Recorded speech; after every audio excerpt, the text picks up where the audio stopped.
name is Abby Chapman. I am the Indiana Main Street Outreach and Organization Manager, as well as I work with the CDBG team on our economic development grants. So if you know, obviously, about the COVID-19 response program, phase 1 and phase 2, I work with those programs. And so that's probably why, if you're watching this video, you are here today, because we are going to walk through the full-time equivalent, or FTE, calculation sheet.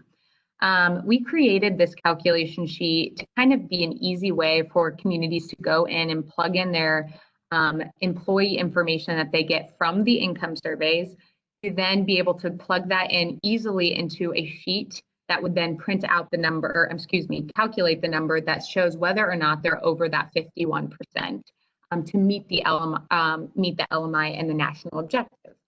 So we have had some questions and some confusion at some points, which is totally okay. And that's kind of why I wanted to walk through the worksheet today. I'll probably just go through kind of step by step and making sure, understanding what needs to go where.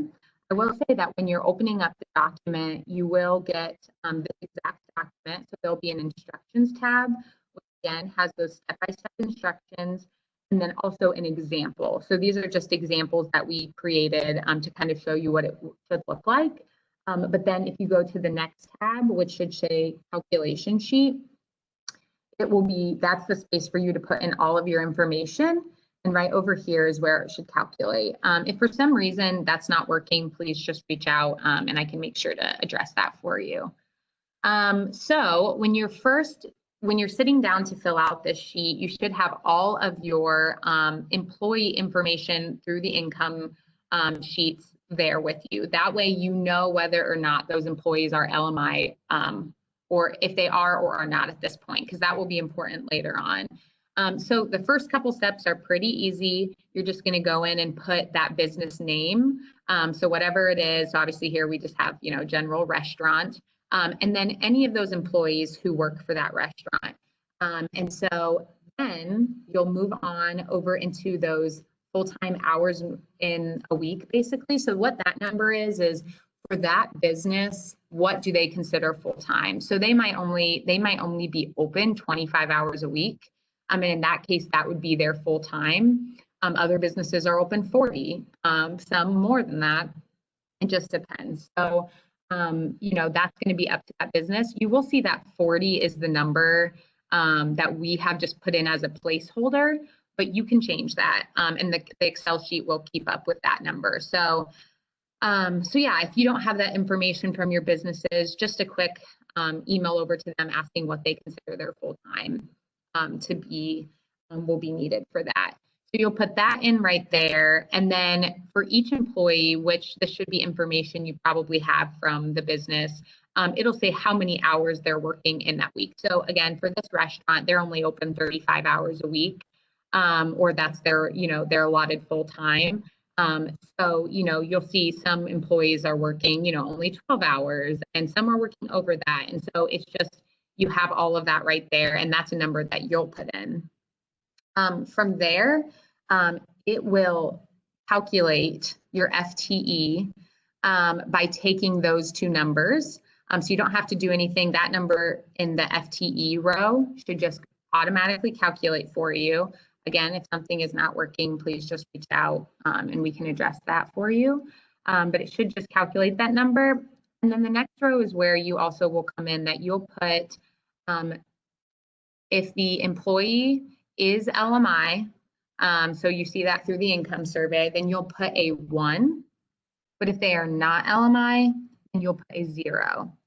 So that is really important. I think that's where some of the confusion at some points we've had is just kind of maybe how to get that information. Again, it should come from your income verification forms that you have, but also just, what exactly do we need to put in this row? So it's, again, that 1 if they are LMI, but 0 if they're not. And that's really important because then that's what's going to calculate the LMI FTE. And the reason we put a 0 for those non-LMI is because we don't want them to be calculated in the final number. But from there, you'll see that then it calculates and spits out that final number. No matter how many businesses you have, it'll spit it back up here. And so it's saying that they're, they're above that 51% because they're at about 0.56. So that kind of hits that overall step by step. I will say that you'll see down here we have like a micro enterprise. That's going to be 5 or less employees, one of them being the owner. And the only reason you would really need to, I would still put them in here, but remember that if the owner is LMI, then they're covered. If they are not LMI, then you need to put in the rest of their employees, so we can calculate that. And then you also see here we have an example of a hairstylist who owns a booth in a salon, but we would consider her a sole proprietor because she still owns her own kind of business, even though she works in a larger entity. And so, we counted her. She was, in this case, like she or he was LMI, and so they'll count towards that overall aggregate number. And then from there, once you have filled it out and all of your businesses are filled in, you have that final number. You can then, as you see here, you'll save the document. Ideally, if you could save it with your community name or whoever the grant is under, that would be great. And then you can send that to me as well as CCing in your community liaison. I've also put the link to find their contact information if you don't have it yet. But you can send that to me along with any documentation like applications, things like that show kind of why this business needed the money. And then I will read through and be approving those documents. So again, if you have any questions, you can always reach out to anyone on our team, but specifically me regarding this worksheet. It's pretty, I have it laid out here, but if there's anything that's not working, just let me know. And I appreciate your time. Thank you.